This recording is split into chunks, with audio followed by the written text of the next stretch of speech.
नागपूर शहरातील पान विक्रीची दुकाने उघडण्याची परवानगी मिळण्याबाबत पान, बीडी, सिगरेट, तंबाखू विक्रेता पंचायत संघ यांनी नागपूरचे महापौर यांना निवेदन देऊन आपल्या समस्या व्यक्त केल्या। आपण बघतोय की कोरोना हा काळ बऱ्याच दिवसापासून चालू आहे आणि आता सगळीकडे अनलॉक जे होतं ते अनलॉक आता सगळीकडे उघडलेलं आहे।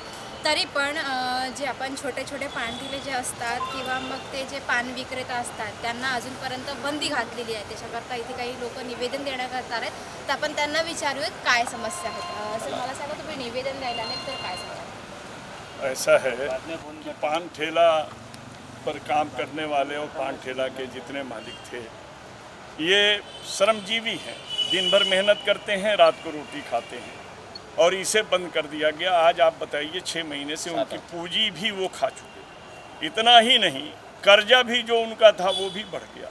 आज स्थिति ये आ गई है कि लोग भूखमरी के शिकार हो रहे हैं और कुछ लोग जो है आत्महत्या करने तक की स्थिति में पहुंच चुके हैं। जब आप बसों को चालू कर दिए, जब आप दुकानों को, बहुत सी दुकानों का क्या सारी दुकानें चालू कर दिए, तो पान ठेला चालू करने में क्या दिक्कत है? दारू की दुकान चालू हो गई, रेस्टोरेंट चालू हो गया, केवल हमने क्या बिगाड़ा है? भाई हम मेहनत करके जीने वाले लोग हैं। अब सवाल ये उठता है कि पान खा करके लोग इधर उधर थूकते हैं।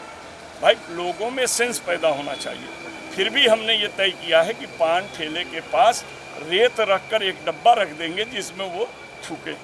समझ लीजिए, अगर वो कहेंगे कि हम बाहर ले जाना है तो हम उस पैकेट की भी व्यवस्था कर रहे हैं जिस पैकेट में हम पान को दें। हम भी कोरोना से बचना चाहते हैं, सबको जीवन प्यारा है, और लेकिन इस जीवन के लिए बीमारी से मरे कि भूखमरी से मरे, ये हमारे सामने सवाल खड़ा हो गया है। और सवाल, ताकत रहेगी तभी हम किसी बीमारी का मुकाबला कर सकते हैं। जब हमारे अंदर शक्ति नहीं रहेगी, बीमारी से लड़ने की शक्ति नहीं रहेगी, तो आप बताइए हम कैसे जीवन को यापन कर सकते। इस बात को लेकर के हम लोगों ने कलेक्टर को भी दिया, कमिश्नर को भी दिया, आज महापौर को दिया, क्योंकि हम जिसके पास जाते थे वो एक दूसरे पर ढकेलने का काम करते थे। खैर, ये तो सरकार का काम है कि हमारे जीवन के बारे में विचार करें, हमारे जीने के लिए विचार करें।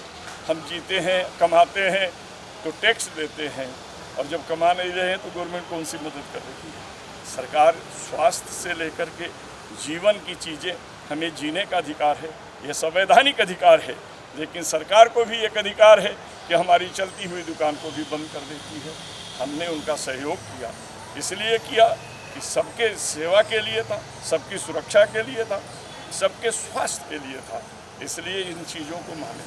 लेकिन आज हमारी जान जो है खतरे में है, यानी हम भूखमरी के तरफ बढ़ रहे। केवल एक पान ठेला नहीं, एक पान ठेले के पीछे उसके माँ बाप, पत्नी, 2 बच्चे, इस तरह 6 का परिवार है। 20,000 पान ठेले वाले हैं। आज आप बताइए, उनके साथ काम करने वाले किसी पान ठेले में 2-2 लोग हैं, कहीं एक व्यक्ति है। तो इस तरीके से आप जोड़ें तो आज 1.5 लाख लोग उससे अपना जीवन चलाते थे। लेकिन आज केवल पान ठेला पर नहीं, वहाँ थोक माल देने वाले भी अपना जीवन चलाते थे, वहाँ से और कुछ ले जा कर के भी लोग जीवन चलाते थे। सबके जीवन खतरे में है, इसलिए जीने का अधिकार हमारा है। वही हम आज कहे, महापौर जी ने बहुत पॉजिटिव लिया, यानी आपको ये कहा जाए कि तुरंत हमारे पत्र पर उन्होंने कमिश्नर से भी बात किया, पालक मंत्री से आज मीटिंग है और निर्णय लेने का आश्वासन दिया। अपने तरफ से उन्होंने आर्डर दिया कमिश्नर को, क्योंकि 5-5 हज़ार जुर्माना जो आदमी खोल देता उसको 5,000 का जुर्माना लगा। अब आप ये बताइए, यहाँ पेट को रोटी नहीं तो इनका जुर्माना हम कहाँ से भरेंगे? तो हमने तो अपने बीबी के जेवर तक गिरवी रख करके अपने जीवन को चलाया है, अब कौन सा चीज़ गिरवी रखें? ये स्थिती आ गई है। मला सांगा सर, की आता जे तुम्हाला जे तुम्ही आता निवेदन दिलं ते का खरंच तुम्हाला अनुदान मिळेल का?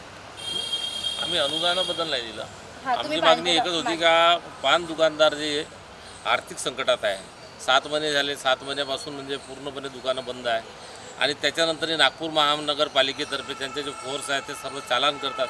कुणाला 5,000 चालान, कुणाला 10,000चं, कुणाला 20,000 रुपयापर्यंत चालान दिलेलं आहे।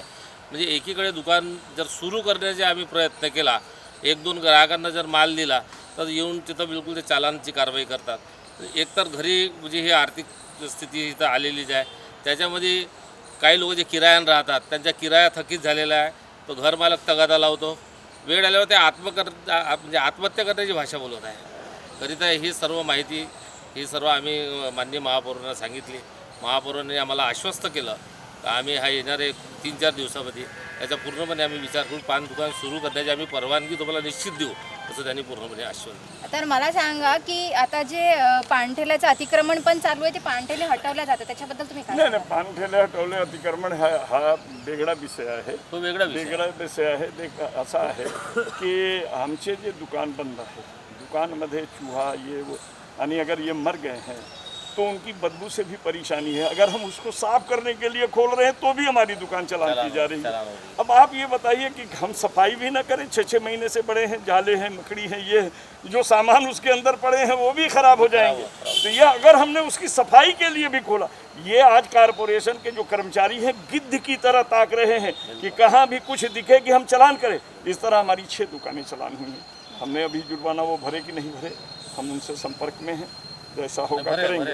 अब आप ये बता दीजिए कि सफाई करना भी जुर्म है. कोई ग्राहक नहीं, कुछ नहीं, खुलने का फोटो लेके चढ़ जा रहे हैं. दीजिए 5,000. इसके बारे में क्या कहोगे, मतलब जो है एनएमसी ने इसके बारे में क्या करना चाहिए? देखिए एनएमसी के कर्मचारी हैं, एनएमसी की आमदनी बढ़ रही है, एनएमसी तो अपनी आमदनी बढ़ाने में लगेगी, लेकिन हमें भी तो अपना जीवन बचाना है. एनएमसी में जितने आए हैं वो आने वाले कर्मचारी तो अलग हैं, लेकिन आने वाले जिनको हमने महापौर से लेकर, ये तो हमारे लोगों के वोटों से आए हैं. तो हम इन बारे में विचार करेंगे, हम सोचेंगे कि हमें क्या करना है. लेकिन मैडम एक बात बड़ा साफ है कि हमको संपर्क करना चाहिए, संवाद करना चाहिए. जब नहीं होगा तो संघर्ष करना चाहिए. तो अभी हमने अपने लोगों में संपर्क किया, इनसे संवाद किया, और जब ये नहीं सुनेंगे तो हम संघर्ष करेंगे, उस पर कोई दो राय नहीं. पान दुकानदार एकता जिंदाबाद. जिंदाबाद जिंदाबाद.